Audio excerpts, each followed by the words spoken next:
Audio 8.1 Concept of Syllabus and Curriculum Overt and Hidden Dimensions. Situation 1. As a school principal, you observe a curriculum that rigidly follows a subject centered design. Analyze the philosophical shift required to transition this to a learner centered curriculum. As envisioned by modern educational frameworks. The fundamental philosophical shift required is moving from an idealist or realist perspective, which views knowledge as a fixed body of truth to be transmitted, to a pragmatist or constructivist one. A subject centered curriculum prioritizes content mastery and the logical structure of academic disciplines, often treating the teacher as the primary source of knowledge. The transition to a learner centered approach demands a reconceptualization of education's purpose from mere information delivery to the holistic development of the student. This involves valuing the student's prior experiences, interests, and developmental stage as the starting point for all learning activities. Practically, this shift entails replacing rote memorization and lectures with inquiry-based learning, collaborative projects, and problem-solving tasks. The curriculum is no longer seen as a static document but as a dynamic framework that allows for flexibility and student choice. The principal must lead this change by promoting pedagogical strategies that encourage active participation, critical thinking, and creativity. The assessment methods must also evolve from summative tests of content recall to formative assessments that track the development of his skills and competencies, reflecting the core belief that learning is a process of constructing meaning, not just acquiring facts. Situation 2. Compare the pragmatist and idealist philosophical approaches to curriculum design. Number A. How does each philosophy define the primary purpose of a curriculum? Number B. What are the implications of each approach for a principal's role in instructional leadership? These two philosophies present contrasting views on the purpose and structure of a curriculum, directly influencing a school's educational environment. Number A. The pragmatist approach, influenced by John Dewey, treats curriculum as a set of experiences for solving real world problems. It emphasizes learning by doing, inquiry based methods, and interdisciplinary projects. The purpose is to develop practical skills and adaptability. In contrast, the idealist approach focuses on timeless ideas and universal truths drawn from classic literature and philosophy. Its purpose is to cultivate the intellect and develop moral character through a rigorous subject centered design that explores enduring concepts.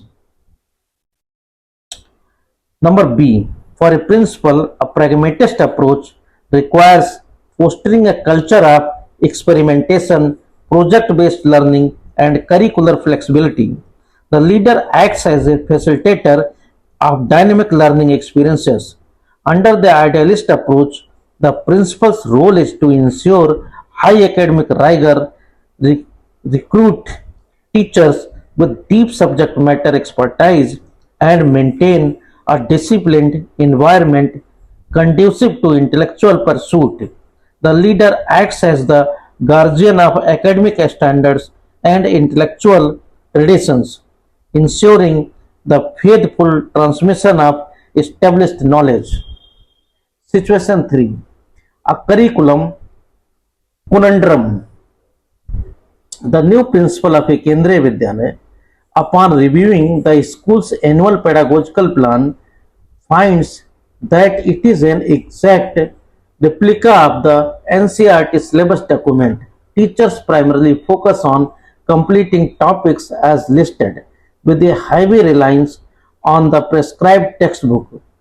Co-curricular activities are scheduled but are often cancelled to make time for extra classes, especially for senior grades. Student learning is almost exclusively measured by performance in term and written examinations. Based on this scenario, analyze the school's understanding of total curriculum and identify the key deficiencies.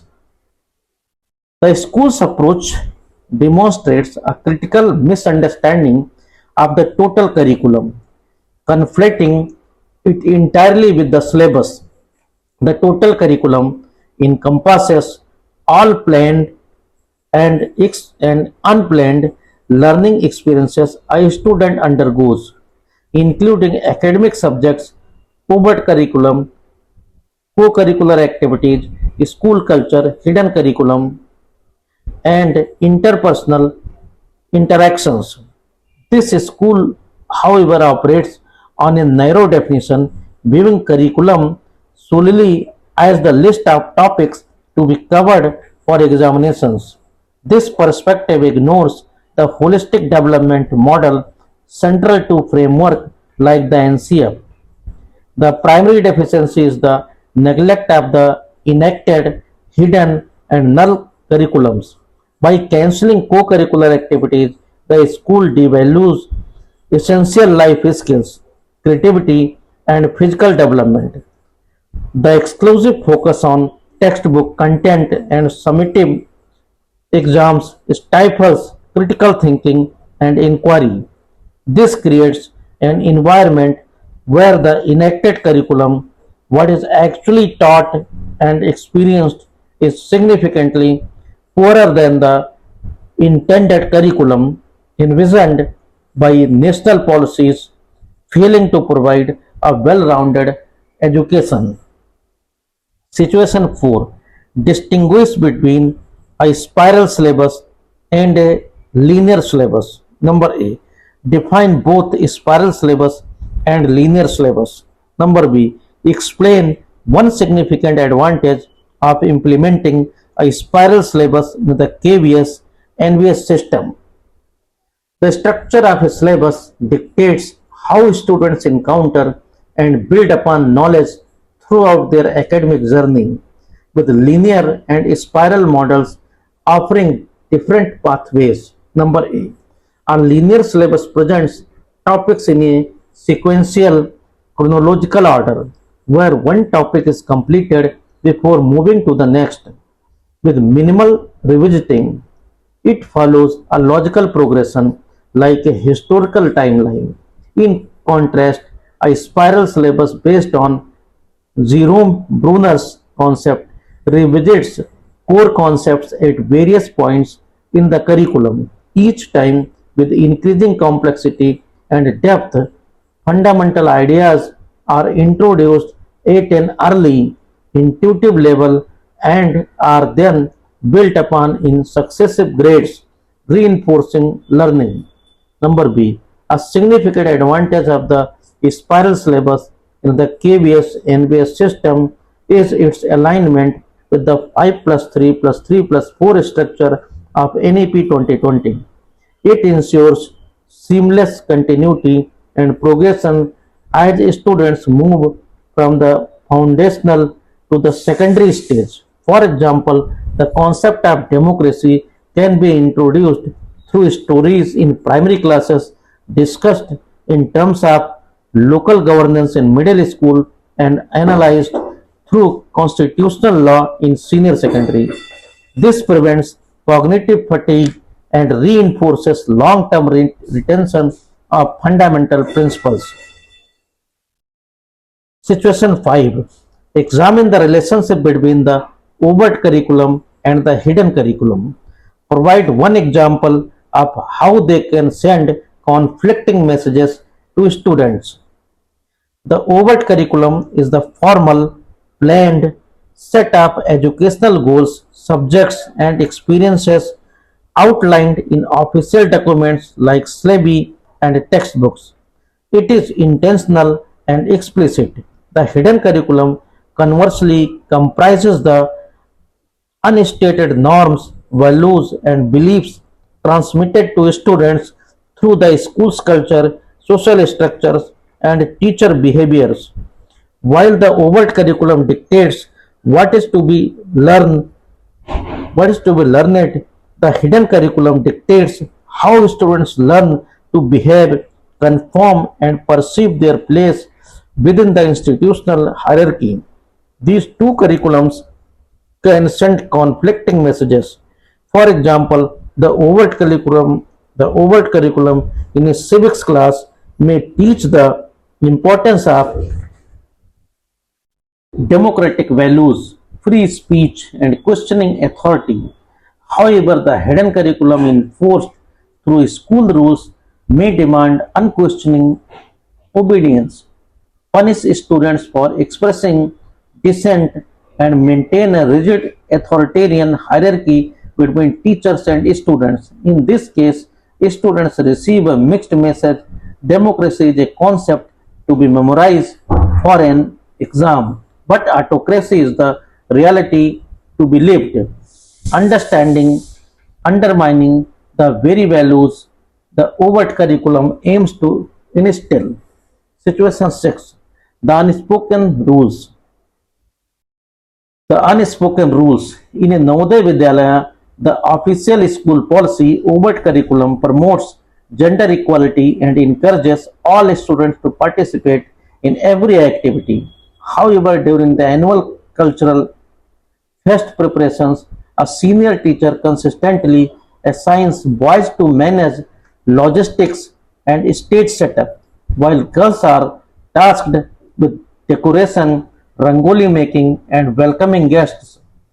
During morning assembly, leadership roles for commands and new reading are also disproportionately given to male students. Identify the specific dimension of the hidden curriculum at play and explain its potential long-term impact on students' self-perception and career aspirations. The specific dimension of the hidden curriculum evident is in this scenario is the reinforcement of gender stereotypes. Despite the overt curriculum's message of equality, the teacher's action and the school's practices transmit unspoken traditional beliefs about gender roles, assigning tasks based on gender, boys for physical or logistical work, and girls for aesthetic or nurturing roles sends a powerful, albeit unintended message. It suggests that certain abilities and responsibilities are inherently linked to one's gender, which directly contradicts the school's formal policies on equality. The long-term impact on students can be significant. Girls may internalize the belief that leadership and technical roles are not meant for them, potentially limiting their confidence and future career aspirations in fields like engineering or management. Conversely, boys might develop a constrained view of masculinity, developing skills associated with arts or caregiving. This hidden curriculum can thus shape students' self-perception, restrict their potential, and perpetuate societal biases, undermining the school's mission to foster well-rounded and empowered individuals. Situation 7th. Elaborate on the concept of the null curriculum. Number A. Define null curriculum as conceptualized by Elliot Eisner. Number B. Provide two distinct reasons why certain topics might be intentionally omitted from the formal curriculum. Number C. As a principal, how would you empower teachers to address significant gaps created by the null curriculum? The null curriculum is a critical, often overlooked aspect of educational planning that shapes student understanding by what is excluded. Number A. The null curriculum, a term coined by Elliot Eisner, refers to the subjects, topics, perspectives, and intellectual processes that are deliberately or in inadvertently omitted from the school's overt curriculum. Eisner argued that what schools choose not to teach is as important as what they do teach, as these omissions limit students' intellectual horizons and signals that certain knowledge or ways of thinking are unimportant. Number B. Topics may be omitted for several reasons. Firstly, political and social political and social pressures can lead to the exclusion of controversial subjects like certain historical events, theories of evolution, or discussions on social justice to avoid community backlash. Secondly, topics might be deemed irrelevant or standardized testing priorities. If, if a skill like creative writing or critical media analysis is not on a high stakes exam, it may be dropped to maximize time for tested subjects. Number C. As a principal, I would empower teachers by encouraging them to move beyond the textbook. This can be done by promoting interdisciplinary projects, guest lectures from community experts, and the use of diverse library and digital resources. I would also support teachers-led action research to identify and bridge these gaps and provide professional development to integrating cross-curricular themes like critical thinking and media literacy, giving them the autonomy to enrich the syllabus with relevant, though officially omitted content. Number 8. Situation 8. A principal's dilemma. A principal's dilemma. A principal in a newly established NVS school in a remote tribal area is tasked with implementing the standardized CBSE curriculum. However, she observes that the examples, cultural references, and historical narratives in the prescribed textbooks are overwhelmingly urban and North Indian, alienating the students. The students show low engagement and difficulty connecting with the material. The principal faces the challenge of maintaining curricular standards while making education relevant. Propose a two-pronged strategy for this principle to address the challenge of standardization versus contextualization without violating the prescribed curricular framework. The principal must adopt a strategy that enriches the standard curriculum with local context rather than replacing it, thereby bridging the gap between the prescribed content and the students' lived realities.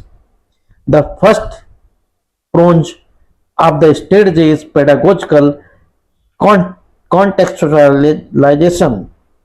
Pedagogical contextualization. The principal should organize workshops for teachers on how to use the local environment as a learning resource.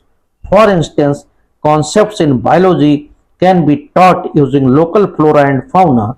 Mathematical problems can be framed around local commerce or agriculture, and history lessons can be initiated by exploring local folklore and heritage sites before connecting them to the national narrative.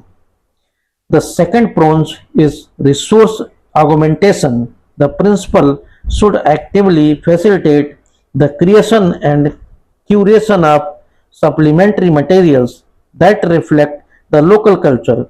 This involves inviting local artisans, elders, and experts to the school as guest speakers, creating a school museum with local artifacts, and encouraging students to undertake project projects documenting their own community's history and traditions. This approach respects the standardized CBSE framework while making learning meaningful and engaging, thus validating students' identities and improving academic outcomes. Situation 9. Explain the role of a principal as a curriculum leader. How does this role differ from that of a purely administrative manager? A principal as a curriculum leader transcends the traditional administrative functions of managing schedules, resources, and discipline. This role involves actively engaging with the substance of teaching and learning to improve instructional quality and student outcomes. A curriculum leader is an instructional visionary who guides the school's educational direction, ensuring that the curriculum is not just delivered but is dynamic, relevant, and effectively implemented. They are deeply involved in professional development, fostering a collaborative culture among teachers and staying abreast of pedagogical research and curricular reforms. This differs significantly from a purely administrative manager whose focus is primarily on operational efficiency, ensuring the school runs smoothly, while an administrator ensures that teachers have the necessary textbooks and timetables. A curriculum leader facilitates discussions on how those textbooks are used, whether the timetable allows for interdisciplinary work, and what a learning outcome truly looks like in a classroom. They conduct instructional supervision and curriculum audits, shifting their focus from compliance and logistics to the quality of the educational experience itself. Situation 10. Assertion A. The house system is in residential schools like NVS is a significant component of the lived curriculum. Reason R. The house system is primarily an administrative tool for organizing sports and cultural competitions. The assertion is correct, but the reason provided is an incomplete and narrow explanation of the assertion's significance. The house system in a residential school is indeed a major part of the lived curriculum, the sum total of experiences that shape a student's development. It serves as a microcosm of society where students learn collaboration, leadership, mutual respect, and a sense of belonging. It is the primary vehicle for peer-led learning in values and social skills outside the formal classroom setting.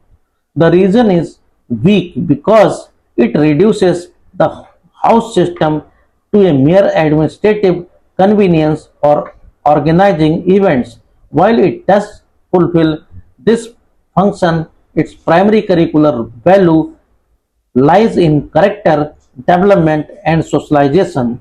It is through house duties, inter-house competitions, and mutual support within the house that students internalize lessons in responsibility, teamwork, resilience, and community living. Therefore, the assertion is valid, but the reason fails to capture the deep pedagogical and developmental purpose of the system within the broader lived curriculum. Situation 11. The school assembly is often considered a routine administrative activity. Reframe its role as a powerful tool for shaping the school's hidden curriculum. The school assembly, far from being a mere administrative routine, is a potent instrument for transmitting the hidden curriculum. It is a daily ritual that socializes students into the school's core values and behavioral expectations. The content, structure, and tone of the assembly send silent messages about what the institution prioritizes. For instance, an assembly that consistently emphasizes academic toppers over students with artistic or supporting achievements subtly communicates that only certain types of success are valued. The level of student participation versus teacher-led monologue also signals the school's stance on student voice and agency. A principal can strategically design the assembly to foster a positive hidden curriculum by rotating leadership roles among diverse students, celebrating a wide range of achievements, and incorporating themes like empathy, integrity, and critical thinking. The assembly becomes a platform for character education. It can be used to build a sense of community, reinforce democratic values, and promote inclusivity. In this way, the assembly transforms from a logistical exercise into a deliberate daily lesson in the school's most fundamental values. Situation 12. Explain the mechanism of curriculum mapping. Number A. What is curriculum mapping? Number B. Describe the process of vertical alignment and horizontal alignment within curriculum mapping. Number C. What is the principal's role in facilitating this process? Curriculum mapping is a systematic process that provides a comprehensive overview of the educational landscape within a school. Number A. Curriculum mapping is the process of documenting and analyzing the content, skills, and assessment being taught at all grade levels and in all subjects. It creates a visual map or database of the actual or enacted curriculum, allowing educators to see what is being taught, when it is being taught, and how student learning is being assessed. This map helps identify gaps, overlaps, and opportunities for integration. Number B. Horizontal alignment ensures that the curriculum is consistent and coherent across different sections of the same grade level. It means all class 6 teachers, for example, are working towards the same learning outcomes. Vertical alignment ensures that the curriculum is logically sequenced and builds upon itself from one grade level to the next. It prevents redundancy and ensures that students have the prerequisite knowledge for subsequent learning. Number C. The principal's role is to champion and lead the curriculum mapping process. This involves providing dedicated time and resources for teachers to collaborate, facilitating the alignment meetings, and ensuring that data collected is used to inform instructional decisions. The principal acts as a facilitator, guiding teachers to analyze the maps, identify areas for improvement, and collectively refine the school's overall instructional program to enhance student learning. Situation 13. Implementing change. A veteran teacher at a KBS with 20 years of experience is highly resistant to adopting the new pedagogical approaches mandated by NEP 2020, such as competency-based education and interdisciplinary projects. He argues the old method of chalk and talk has produced successful students for decades. Why fix what is not broken? As the principal, you need to manage this resistance and facilitate a smooth transition. Describe a three-step change management strategy you would employ to address the teacher's concerns and encourage adoption of the new curricular innovations. The strategy must be empathetic and collaborative, focusing on building understanding and confidence rather than in issuing top down directives. The first step is acknowledge and validate. I would hold a one on one meeting with the teacher to listen to his concerns without judgment. By acknowledging his years of experience and the past success of traditional methods, I can build trust. I would frame the new policies not as a rejection of his work but as an evolution necessary to meet the changing needs of 21st century learners. The second step is demonstrate and co-opt.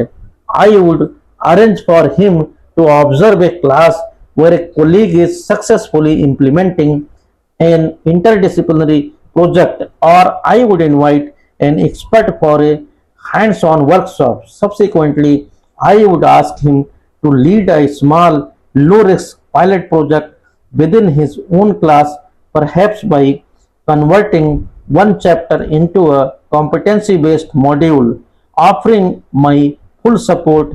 The final step, celebrate and empower, involves publicly recognizing his efforts and success, however small. I would then position him as a mentor to help other hesitant teachers, leveraging his experience to guide the change process. Situation 14. What is the backwards design model of curriculum planning, and why is it considered a more effective approach than traditional methods? The backwards design model, popularized by Grant Wiggins and J. McTighe, is a curriculum planning framework that inverts the traditional process. Instead of starting with textbooks, activities, or content, this model begins with the end in mind. The process involves three stages. First, identify the desired learning outcomes and what students should be able to know, understand, and do. Second, determine the acceptable evidence of that learning by creating the summative assessment, exemplary criteria, a project, performance task, or exam, and only then third, plan the learning experiences and instruction that will equip students to succeed on that assessment. This approach is considered more effective because it ensures a clear alignment between learning goals, assessments, and instructional activities. Traditional planning can often result in a collection of engaging activities that do not necessarily lead to the desired deep understanding. Backwards design forces educators to be highly intentional, focusing every instructional choice on achieving specific predetermined learning targets. This purpose driven planning helps eliminate superficial content coverage in favor of developing genuine student competence and understanding, making teaching more focused and learning more meaningful. Situation 15. As a principal, how would you initiate and sustain the practice of action research among your teachers to enhance curricular effectiveness? Number A. Define action research in the context of a school. Number B. Outline two specific strategies to encourage teachers to undertake it. Action research is a powerful tool for teacher empowerment and school improvement, turning educators into reflective practitioners who systematically enhance their own work. Number A.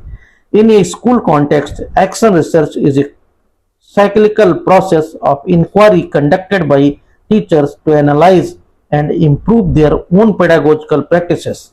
It involves identifying a specific classroom problem, exemplary criteria, low student engagement in history, planning and implementing a new strategy, example criteria, using project based learning, collecting data on its effectiveness, example criteria, through observation or student feedback, and reflecting on the results to refine the strategy.